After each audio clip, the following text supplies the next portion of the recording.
Ni mechi kali, ni mchezo mgumu, ni mtanange mkali kabisa kati ya timu ya Simba ya kule jijini Dar es Salaam na Namungo ya hapa mkoani Lindi. Ni mechi ambayo Simba anaitaka na Namungo wanaitaka ili kujihakikishia nafasi nzuri katika msimamo wa NBC Premier League. Simba wanaingia kwenye mchezo huo wakiwa kifua mbele baada ya kushinda magoli takriban 3 katika mchezo wao dhidi ya Singida, na Namungo wanahitaji kupata ushindi ili kujihakikishia nafasi nzuri ya kutoshuka daraja katika msimamo wa NBC Premier League. Timu ya Simba wanatakiwa kupunguza gap la pointi ambalo limewekwa na watani wao za jadi, timu ya Yanga wanaongoza kwa takriban pointi 8, japokuwa timu ya Simba ina mchezo mmoja mkononi. Simba wanatakiwa kupunguza gap ili wakikutana na timu ya Yanga mara baada ya mashindano ya Muungano Cup kumalizika waweze kupunguza gap tena ili wao wamepitwa takribani pointi 2 na timu ya Yanga ambao hawa ni the defending champion. Hawa ndio mabingwa wa msimu uliopita na wameweza kuchukua ubingwa huu takribani mara 4 mfululizo, na hii wakichukua basi itakuwa ni mara ya 5 mfululizo. Wakati huo Simba wao wameweza kupuliza kwenye misimu mingi iliyopita na wameshindwa kuchukua ubingwa. Kwa hiyo huu ni mchezo muhimu sana. Huu ni mchezo ambao Simba wanahitaji kushinda kwa hali na mali ili kuweza kupunguza gap la point. Ukija kwenye masuala mazima ya rekodi kati ya Simba na Namungo, of course rekodi zinaibeba timu ya Simba kwa sababu hivi ambavyo tunaongea mimi na wewe, timu ya Namungo haijawahi kushinda mechi hata moja pale ambapo inakutana na timu ya Simba. Mara zote Simba imekuwa ikiibuka na ushindi, mara zote Namungo wamekuwa wakitevyengwa magoli ya kutosha. Kuna baadhi ya mechi waliweza kuchapika chuma nyingi, kuna baadhi ya mechi Namungo aliweza kuchapika takribani chuma 5, aliweza kupigwa chuma 5 na timu ya Simba ya Tanzania. Simba wanaingia kifua mbele kwenye huu mchezo mara baada ya kuweza kumteketeza goli 3 Dodoma, wakamteketeza goli 3 Fountain Gate yenye makazi yake pale Manyara, japokuwa wanachezea uwanja wa Arusha. Namungo wanatakiwa kujiandaa, Namungo wanatakiwa kukaza ili kuizuia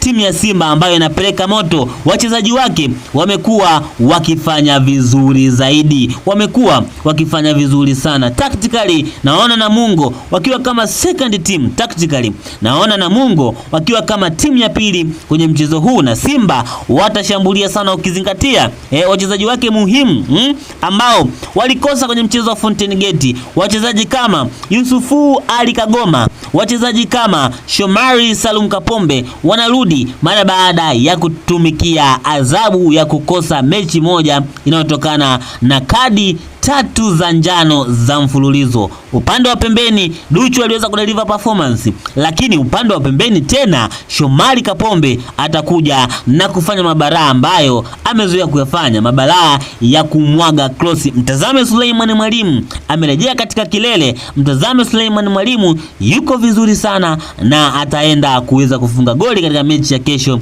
Ninaweza kumtabiria Suleiman Mwalimu. Timu ya Namungo italeta game ngumu, lakini nina hakika mwisho wa siku basi timu ya Simba itaweza kushinda takribani mabao 2-0, na haya ndio mabao ambayo Simba waliweza kuyapata kwenye mechi iliyopita, mechi ambayo iliweza kuchezwa katika uwanja ule wa Kassim Majaliwa Stadium. Timu ya Simba iliweza kuibuka na ushindi wa chuma 2, japokuwa kulikuwa na sintofahamu nyingi sana za refa kuweza kutoa kadi nyekundu ambayo sio halali, za refa kuweza kuruhusu goli la Simba ambalo lilikuwa ni offside. Kiuhalisia Namungo ni timu ambayo huwa inapata tabu sana, ni hususa ambapo inacheza na timu ya Simba. Namungo ameshindwa kupata ushindi kwenye mechi nyingi zilizopita. Namungo aliweza kuambulia sare pekee. Kwa hiyo kwenye mechi ya kesho utabiri wangu ni kwamba timu ya Simba itaenda kushinda magoli 2-0, na wafungaji wa magoli yao, goli moja atafunga Suleiman Mwalimu na goli lingine litaweza kufungwa na Clatous Chota Chama, na assist ambayo atatoa Suleiman Mwalimu atapewa Suleiman Mwalimu itakuwa umetoka kwa Chama. Bwana, mimi niseme sina la ziada, lakini kabla sijakuacha, ningependa kwenye maoni hapo uniandikie ni nani ambaye anaweza kwenda kuibuka na ushindi kwenye hiyo mechi. Ni Simba ataibuka na ushindi au ni timu ya Namungo itafuta uteja na kuweza kuibuka na ushindi? Kutokea mwanzo mpaka mwisho wa hii exclusive interview ulikuwa nami presenter wako siku zote Richmo TZ. Kitu cha msingi ni kusubscribe channel yako ya Bongo 9 alafu kutana na notification ili uweze kupata taarifa pindi ambapo tutakuwa tunazitoa na tunakuletea masuala ya kimichezo kutokea ndani na nje ya mipaka ya Tanzania. Mpaka wakati mwingine, mimi niseme bye bye once again, Richmo TZ.